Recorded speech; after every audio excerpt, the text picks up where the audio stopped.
안녕, 민규쌤입니다. 자, 지난 영상에서 영조와 정조 때의 탕평정치 그리고 정조의 사후에 이루어진 세도정치 간단하게 살펴봤습니다. 자, 프린트로는 24, 25였고요. 이번 영상은 사실 프린트로 30차 시에 해당하는 내용이에요. 교과서로도 페이지가 훨씬 뒤에 따로 있는 내용인데, 이 세도정치 시기에 정치적인 문란, 여러가지 부패 이것과 연계가 되기 때문에 같이 살펴보도록 하겠습니다. 그리고 이전 영상에서 교과서를 안 봤기 때문에 요거 정리하고 교과서 한 번에 쭉 살펴보도록 할게요. 자, 사회불안의 심화와 농민들의 저항이라고 돼 있고, 시기를 보시면 19세기 초라고 돼 있습니다. 자, 여러분 이제는 좀 알아야 돼. 19세기라고 하면 1800년대를 주로 얘기한다. 그런데 굳이 엄밀하게 정확하게 따지자면 1801년부터 1900년이 됩니다. 자, 아무튼 이 1800년대 초반 조선사회는 어땠는가 라는 거야. 아까 영상에서 1800년에 정조가 죽고 세도정치가 시작된다 라고 했습니다. 그쵸? 세도정치의 폐단으로 인한 삼정의 문란이 되게 심해졌다. 삼정의 문란 아니어도 탐관오리들의 수탈이 심화되었다라는 거야. 그리고 뒤에 삼정이 무엇인지 지금 써놨습니다. 전정, 군정, 환곡이야. 자, 전정은 기본적으로 토지에 대한 세금이었는데, 조선 후기에 토지에 대한 세금이 참 많았죠. 영정법에 따른 토지세, 대동법에 따른 대동세금, 균역법으로 인해서 국가의 재정이 부족해지자 결작이란 거 걷었단 말이야.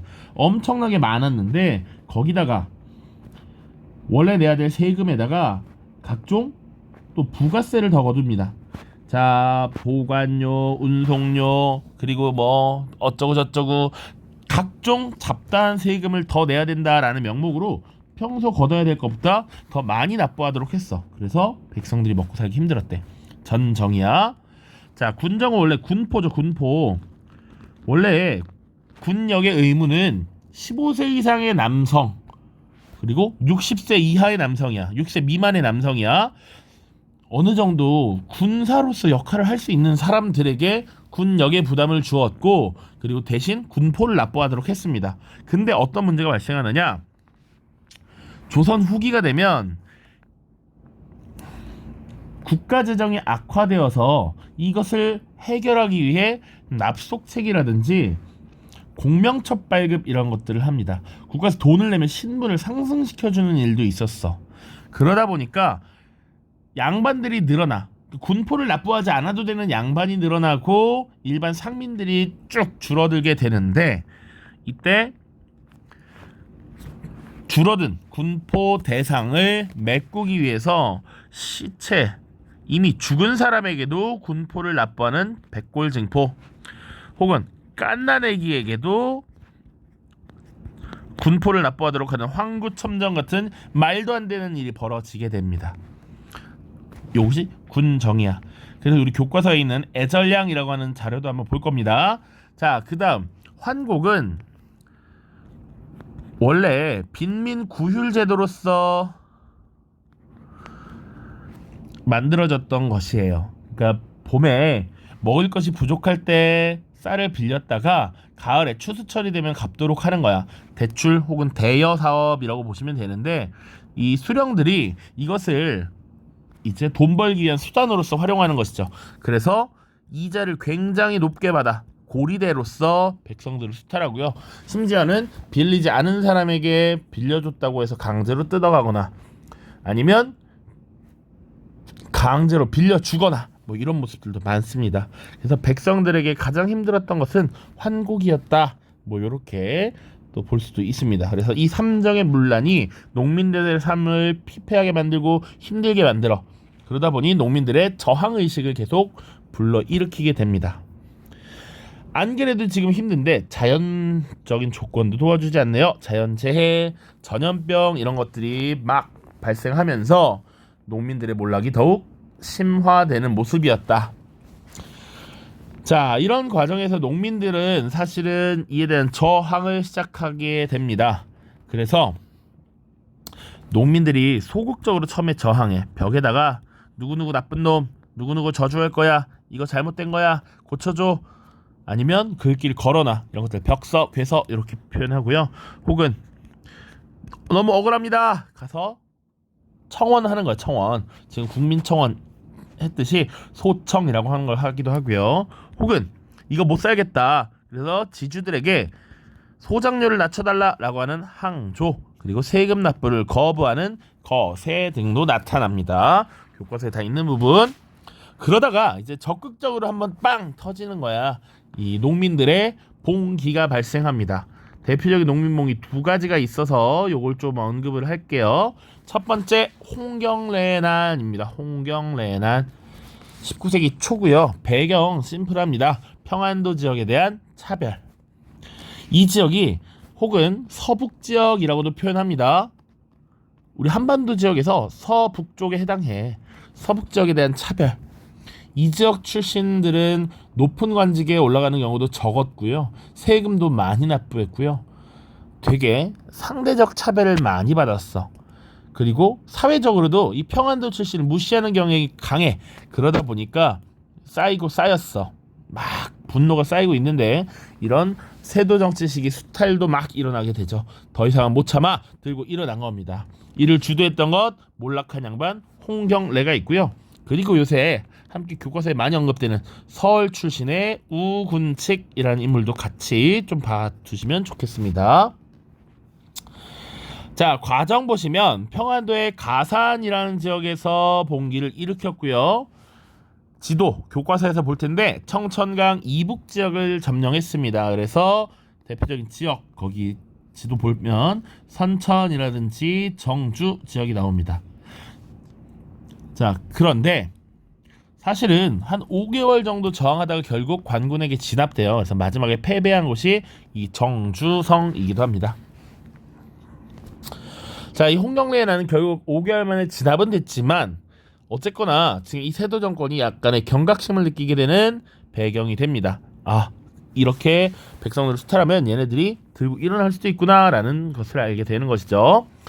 자, 그 다음 약 50여 년이 지나서 더 크게 들고 일어난 것이 임술농민봉기입니다. 임술년에 일어난 농민봉기라는 뜻입니다. 1862년이고요. 요것은 사실은 진주 지역에서 시작된 봉기가 삼남지방, 충청, 전라, 경상 지역에 확대되고 이것이 갑자기 전국적으로 확산된 것입니다. 자, 그래서 임술농민봉기가 왜 일어났는가? 첫 번째 그 단계는 진주 지역에서 봉기 상황을 봐야 해. 자, 그래서 진주 지역에서 그럼 왜 들고 일어났는가? 당시 진주 지역을 관장하던 게 경상우도야. 그래서 경상우도에 지휘관 경상우병사 백낙신의 부정부패가 있었고요. 그리고 이 부정부패, 백성에 대한 수탈 이런 걸 견디다 못한 몰락한 양반 유계춘이 진주 지역에서 봉기를 일으켰다라고 하는 겁니다. 그것이 삼남지방으로 그리고 전국으로 확산되었고요. 자, 그러면 정부는 이것을 어떻게 대응했느냐? 요거 지금 전국 각지에서 반란이 일어나고 있어. 아예 못 살겠다. 뒤집어 엎어보자. 이러고 일어나. 그러다 보니까 정부에서는 문제를 해결해야 하죠. 그러다 보니 이 백성들을 수탈하는 관리들, 이 탐관오리라고 하는데 탐관오리들을 감시 감독하기 위한 암행어사를 파견합니다. 몰래 비밀 미션을 받고 수행하는 관리야. 공개적으로 활동하는 게 아니라 비밀리에 활동하는 관리, 암행어사입니다. 우리 춘향전 같은 데 보면 이몽룡이 나중에 암행어사 출두요 이래가지고 변사또를 툭툭 한번 이제 혼내주는 그런 게 나오죠. 그게 암행어사입니다. 자, 그리고 안핵사를 파견합니다. 사건의 진상을 파악하는 주 역할을 하는 것이 안핵사야. 자, 그래서 이 진주 지역에서 왜 반란이 일어났는가, 이 진상을 파악하고 나름 대안을 마련하기 위해 안핵사가 파견됐습니다. 이때 파견된 안핵사가 박규수라고 하는 인물이야. 이 박규수는 뒤에 2단원에서 또 나옵니다. 통상개화론자라고 해서 우리가 적극적으로 문을 열고 외국과 교류해야 된다라고 하거든. 이 박규수가 안핵사로 파견되었고요. 이 박규수가 진주 지역에 파견돼서 사건을 조사해보니 문제가 뭐냐라고 했더니 바로 삼정의 문란이 문제였다라고 하는 거야. 수령들이 이 탐관오리들이 백성들을 너무너무 많이 수탈하더라. 이걸 해결해야 농민들이 진정이 될 것이다 라고 해서 삼정의 문란을 해결하기 위한 기구로서 삼정이정청을 설치를 합니다.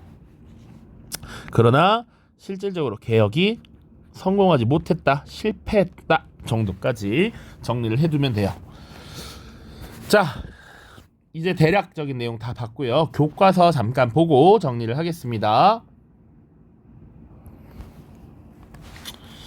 자, 왼쪽 상단에 써놨는데요. 교과서 68, 69 요거는 지난 영상과 관련된 부분이고요. 그리고 오늘 다룬 부분은 79부터 81까지 교과서를 살펴보도록 하겠습니다. 내용을 막 다 읽지는 않고요. 간단하게 살펴보는 정도라고 보시면 됩니다. 자, 영조의 탕평책 그리고 밑에 정조의 개혁정치 나와 있습니다. 붕당 간의 세력 균형이 무너져서 정치가 불안해지자 영조는 국왕이 중심에서 정치 세력 간의 균형을 유지하는 탕평책을 실시하였다라고 되어 있어요. 탕평책이라고 하는 것, 자, 붕당에 관계없이 인재를 등용하는 것이다 라는 겁니다. 자, 내용은 사실 우리가 다 살펴봤는데 왼쪽에 비석 한번 볼게요. 이게 바로 탕평의 의지를 보여준 탕평비입니다. 두루 사랑하고 편당하지 않는 것은 군자의 공정한 마음이요, 편당하고 두루 사랑하지 않는 것은 곧 소인의 마음이다. 자, 그래서 군자라고 하는 것은 성리학적으로 봤을 때 어떤 역량이나 어떤 능력, 인품이 훌륭한 사람이야. 소인은 딱 봐도 작은 사람이란 얘기잖아. 그러니까 주로 군자와 정치하겠다, 소인과 정치하겠다. 군자와 정치를 할 것인데 군자들은 두루두루 사랑하고 당을 나눠서 편가르지 않아야 한다라는 거야. 그런 사람들과 정치하겠다라는 것이죠. 이게 바로 영조의 의지였다. 자, 정조의 개혁정치도 내용은 다 봤습니다. 자, 초계문신제에 대한 설명 옆에 써 있으니까 조금만 보죠. 젊고 재능 있는 관료들을 선발하여 규장각의 상문을 연구하게 한 제도이다. 이를 통해서 자신의 세력 기반을 강화했습니다. 정조가 자신의 신념, 자신의 생각에 맞는 신하들을 다시 교육하게 하는 것이죠. 자, 그리고 수원에 화성을 건설하면서 개혁 정치의 중심지로 삼고자 했습니다. 그리고 상업 발달, 민생 안정에도 힘을 기울였는데 시전 상인의 특권을 축소하여 사상들의 자유로운 상업 활동을 보장했습니다. 이것을 신해통공이라고 합니다. 신해년에 실시한 통공조치. 그리고 서울 출신 학자를 규장각 검서관으로 등용했다. 여기 대표적인 인물이 유득공, 박제가 같은 인물들이 있습니다. 뒤에 한 번쯤 또 언급이 될 겁니다. 그리고 대전 통편을 편찬했다. 자, 화성과 수원화성과 관련돼서 정조는 농업도시, 상업도시, 군사도시의 기능을 갖춘 화성을 건설하였고 개혁정치의 중심지로 만들려고 했습니다. 자, 그리고 정조는 가뭄이 들어도 모내기를 할 수 있도록 화성에 만석거라는 대규모의 저수지를 만들었고요. 시장을 열고 상인을 유치했다. 그리고 도르래 원리를 이용한 거중기와 농로 등의 기구를 이용해 축성 기간을 단축했다. 수원 화성을 만들 때. 그리고 이러한 화성의 축성 과정을 상세하게 기록하여 1801년 화성 성역 의궤를 발간하기도 했습니다. 자, 세도 정치 다 읽어보시면 됩니다. 그대로 봤던 내용이고요. 이 세도 정치 시기 권력자로서 유명했던 인물이 안동김씨, 김조순입니다. 순조의 장인이자 안동김씨의 대장이었다. 79쪽으로 바로 넘어가겠습니다.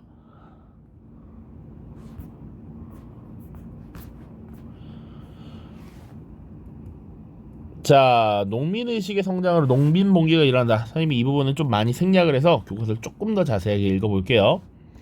자, 조선 후기의 농민들은 억울한 일을 알리거나 특정 인물을 저주하기 위해서 글을 써서 벽에 붙였다. 이를 벽서라고 했다.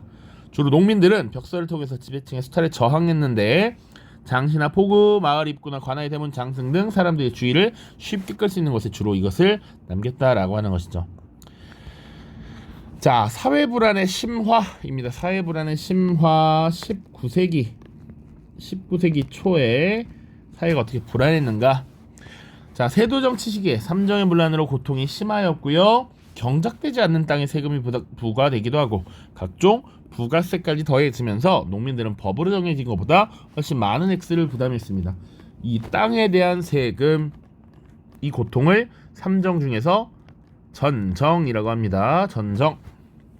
또한 조선 후기에는 양반이 늘고 상민이 줄어들자 원래 군포를 납부해야 되는 상민이 줄었어. 군포 부담 계층이 줄다 보니까 어린아이와 죽은 사람에게도 군포를 거두었습니다. 이것을 군정이라고 하고요.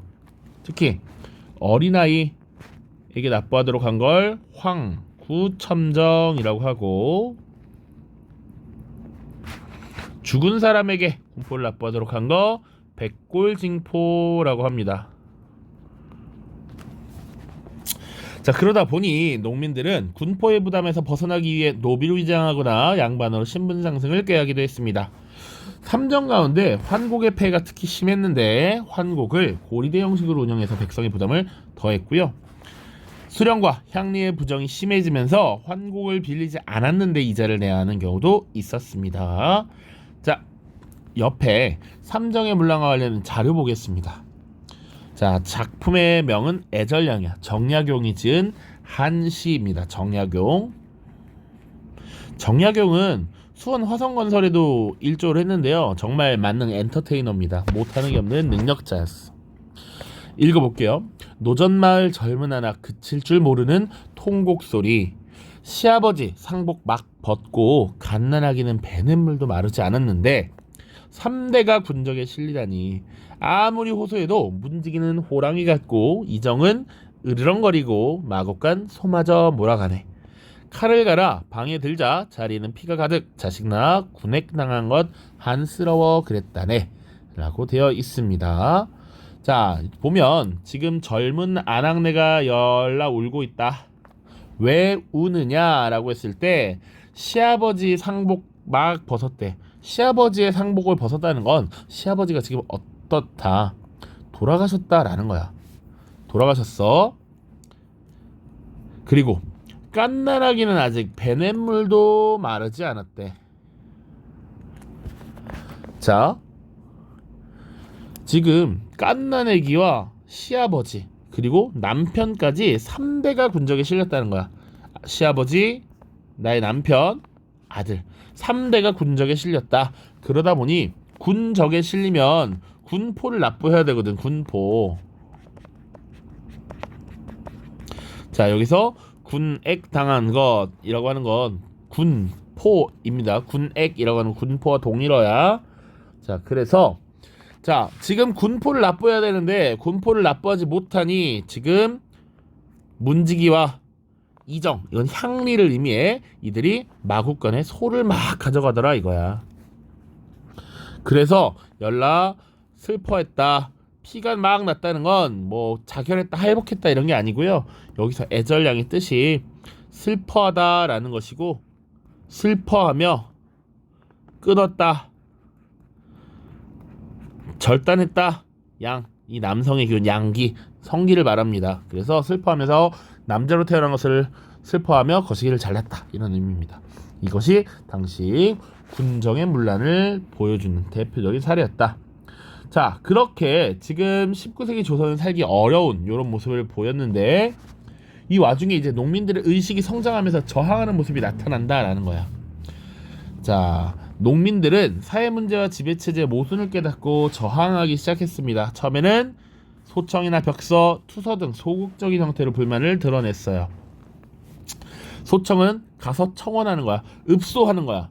호소하는 거야. 이거 이렇게 해주세요. 제발요. 하고 여기는 글을 써서 치는 거. 투서 이런 것도 마찬가지입니다. 다 글을 써서 지금 전달을 하는 겁니다. 그러나 지배층의 횡포가 심해지자 적극적인 형태로 변했는데요. 항조나 거세, 집단 항의시, 마침내 농민 봉기로 발전합니다. 자, 항조라고 하는 것은 소작료를 낮추고 소작 조건을 개선하기 위한 항쟁이고요. 거세는 납세 거부 운동입니다.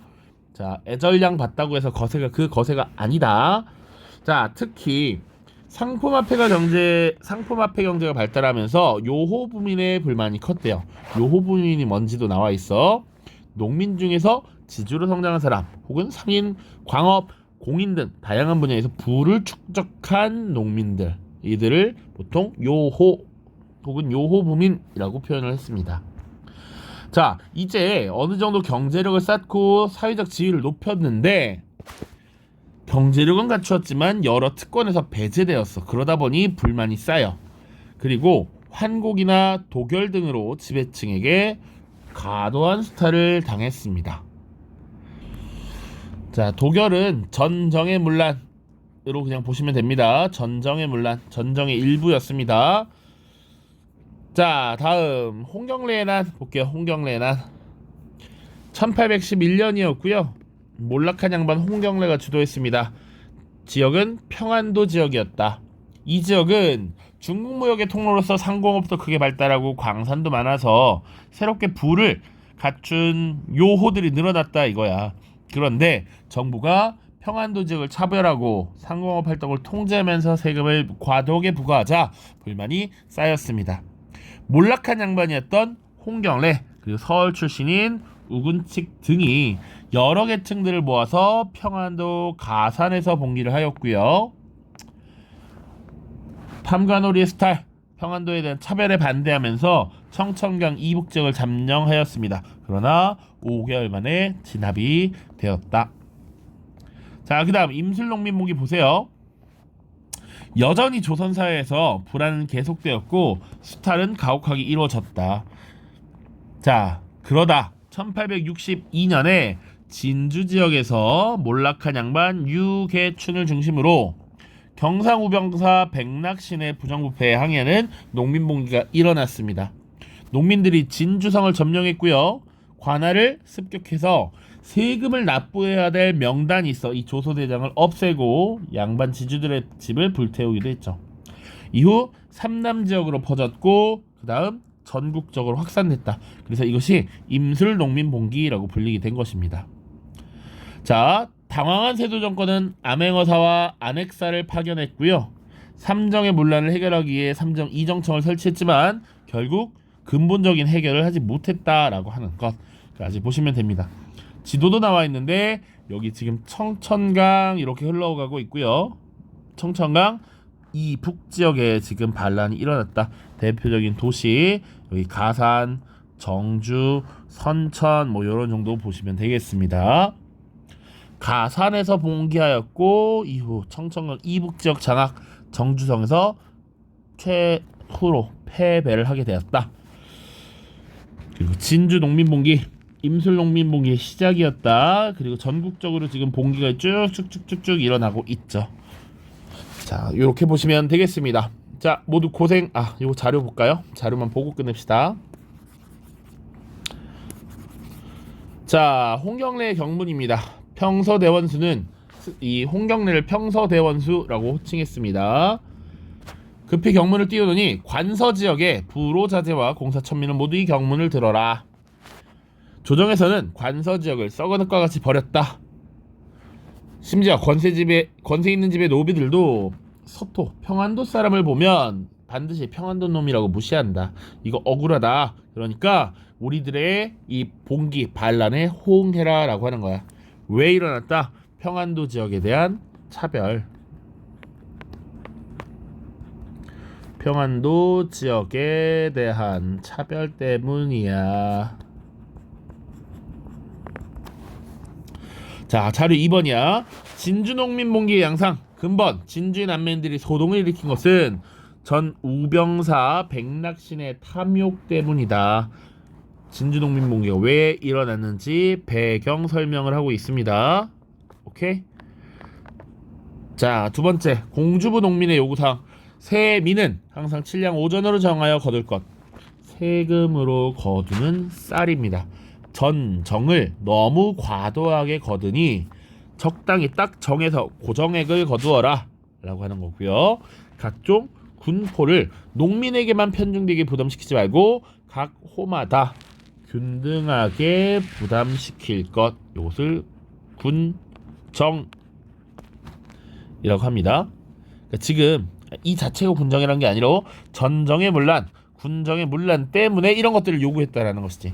세 번째, 환곡 폐단 없앨 것. 당시 19세기 조선 사회가 이런 세 가지의 문제가 있었다라는 것이죠. 이 문제를 삼정의 문란이라고 표현한다. 자, 진짜 끝났습니다. 자, 다음 영상에서는 조선시대 신분질서, 나중에 또 상품화폐 경제 발달, 혹은 뭐 사회 변화 이런 것들 다루겠습니다. 모두 고생 많았습니다. 안녕.